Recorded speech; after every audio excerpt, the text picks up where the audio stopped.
Now I want to go over something we call the in one corner drill. This is a drill that my instructor Dave Young, founder of Arma Training, co-founder of Vistalar, showed me in training, and I use it in every one of mine because I think it's a very good example of what it is that we need to be able to do. So we have a room, it's 10 by 10 by 10, no windows, no doors. Don't ask me how you got in. This is the only information you know. Let's say in this corner we have a water cooler full of water. All right, so 5-gallon water cooler. All right, in this corner we have a pot with a tree in it. All right, so we have a big pot full of dirt and plant material. In this corner we have a rug. The rug is 3 by 3 by 3. All right, so this corner we have a water cooler full of water. This corner we have a plant full of dirt and plant material. And then over here we have a rug that's 3 by 3 by 3. So now when we come over here, we have fire. That's fire. Doesn't look that good, but you get the idea. So when we have fire, and then I ask you, what do we put the fire out with? Every time I do a class of 15, 20 people, we get different answers. Somebody says, well, I'll use the water. Well, I'll use the plant material and dirt. Or I'd use the rug. And so we go around the room and ask. And I'm asking you, what would you use to put out the fire? Now, if you said water, I would then say, hey, that's a great idea. But what if it was like a gas fire or a grease fire or electrical fire? Probably not the best option. You made it worse. So we look over here and you say, well, I'd use the dirt. I said, what are you going to do with the dirt? I'm going to put it on top of the fire and put it out.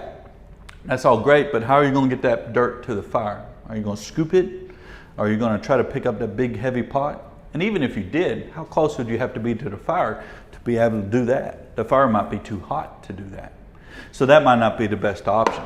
So you're thinking the person that did the 3 by 3 rug would be the winner. Well, I ask people, what do you do with the rug? And they say, well, I'm going to beat it or I'm going to smother the fire. When you smother a fire, what happens?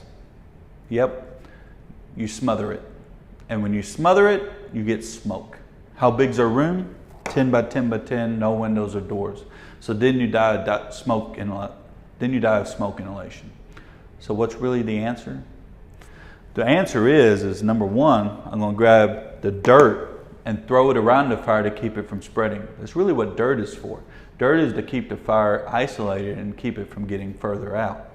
The next thing we would do is I would use the rug and I'd smother the fire. Smothering it will cause smoke, I know this. However, then I grab the water and I cool down the embers to cut out the smoke. See, what was different in what I said and what you said?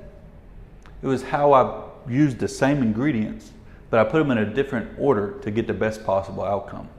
So as we're looking at this particular drill, what does this have to do with self-defense training? Well, logical people, smart people, people with PhDs, they're logical thinkers. They picked one thing.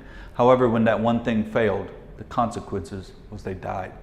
So we have to make sure we use tactical reasoning. What does that mean? It means that we put certain ingredients or things that we have in a certain order to get the best possible outcome. So I know a lot of y'all aren't self-defense experts, but let's put it in a different way that we all can relate. If I was going to make chocolate chip cookies and you was going to make chocolate chip cookies, what would we have to do to get the same exact cookie and to get replicatable results? Well, first of all, we'd have to all have the same ingredient. Did we not have the same ingredients here? Second thing we'd have to have is a recipe. What is a recipe? A recipe is a tactical reasoning. It tells you how much of each ingredient to use in a certain order to get the best possible outcome, which in this case is a cookie. Now, when we talk about self-defense training, whether it's firearms or whatever, a firearm is nothing more than one ingredient. That ingredient has to be part of our home protection plan, our personal protection plan. And we have to have a certain order and sequence based on the time clocks of that incident, based on your training, and based on the other variables that we might not understand at that moment. General Patton said this many years ago. He said a good decision now is better than a perfect decision 10 hours from now. Of course, he was moving armies across Africa. However, I have another saying, I tweak it a little. I say a good decision now is better than a perfect decision 10 minutes from now. 10 minutes from now, you won't have that option. So as we move forward in our training, your job is to kind of get a personal protection plan, a home protection plan, But understand a firearm, a weapon, pepper spray, whatever the case is simply an ingredient. You're going to have to know your situational awareness. You're going to have to know your tactics. You're going to have to be able to deal with the avoidance, the during, and the after. So part of that is making sure we have a pre-planned, practiced response, and that should be based off of not logical thinking, but tactical reasoning.